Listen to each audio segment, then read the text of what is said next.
I think we can all agree that equality is a good thing. But my question is it sufficient? Equality means equal rights within what exists. But what if what exists is not that good?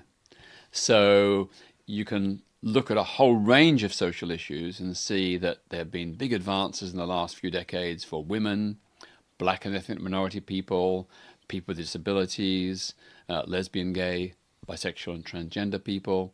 That's all fantastic. But it's all been within the framework of the prevailing status quo.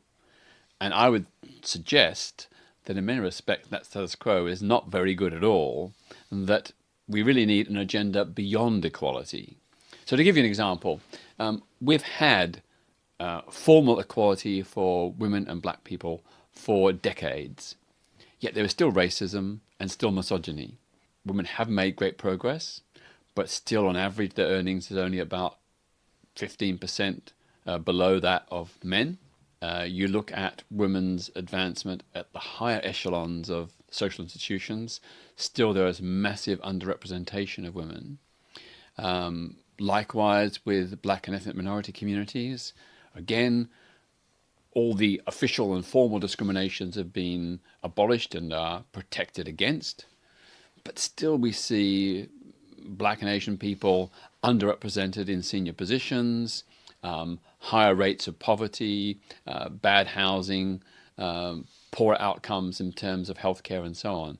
So what I'm saying is equality is right, but we need something more. We need to go beyond equality to reframe the issue in a new way.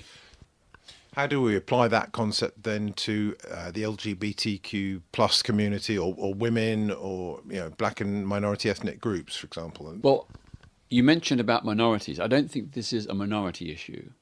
We live in a society which is essentially an economic dictatorship.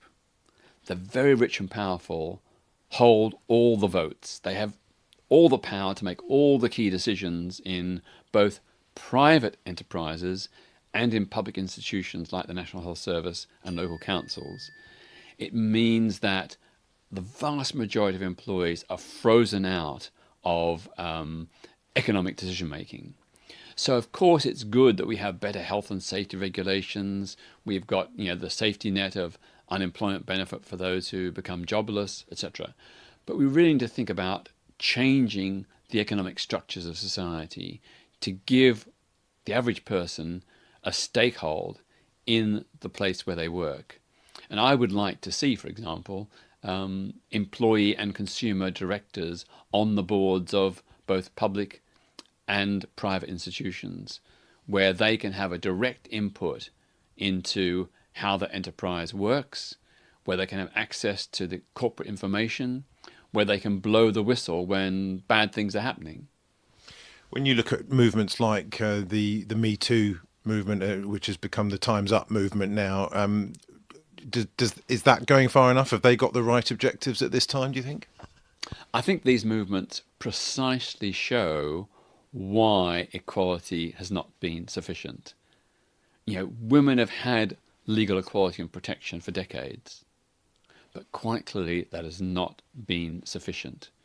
And these movements are blowing the whistle on a whole layer of sexual abuse and harassment that has been ignored for far too long, and which has not been addressed through the mechanisms of formal legal equality.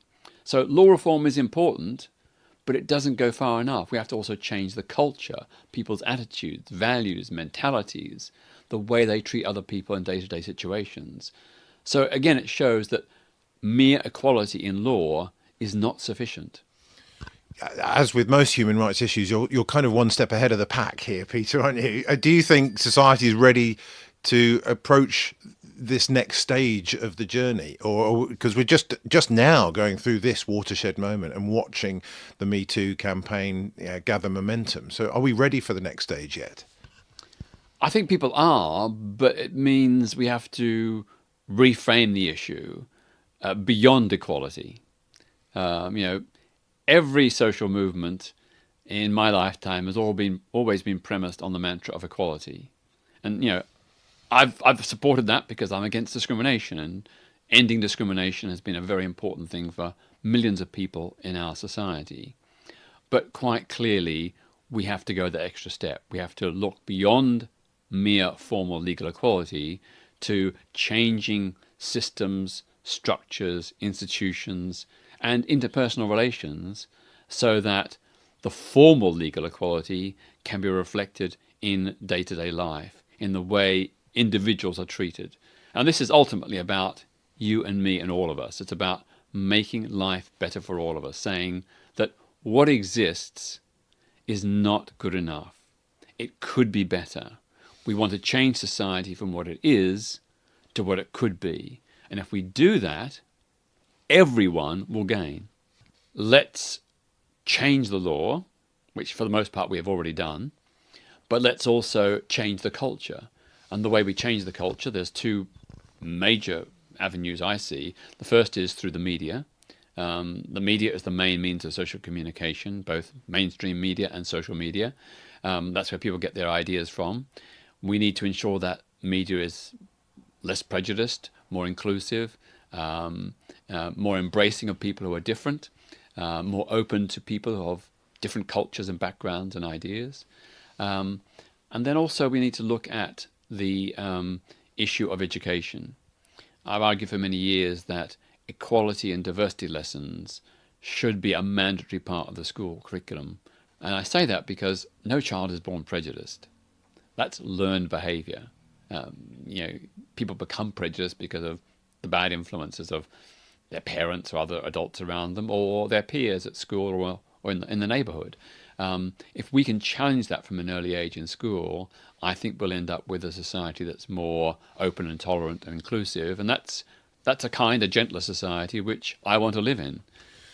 You're talking about perhaps unpicking a considerable number of social constructs and cultural behaviours that have been part of our very DNA, part of our fabric as a society for millennia. So is there any danger in trying to unpick those social constructs, particularly when many of them exist to try and instill a decent moral framework in our society? Well, I think this is all about instilling a good moral framework. It's about actually extending that moral framework to include other people who traditionally have not been part of it, or extending it in new ways that expand our horizon of moral empathy. I'd like to see a society where everyone felt included and valued, where everyone had equal opportunities and equal outcomes, more or less. I know it can't be perfect. You can't have exactly equal outcomes all the time, but I think that some of it's got to be driven from the individual as well. It's not all about society, all about social constructs, is it? One has to feel motivated to achieve it all. You're absolutely right, but I do think we can achieve more equal outcomes than we currently do on a whole range of issues, from race to women to LGBT people to those with disabilities and lots.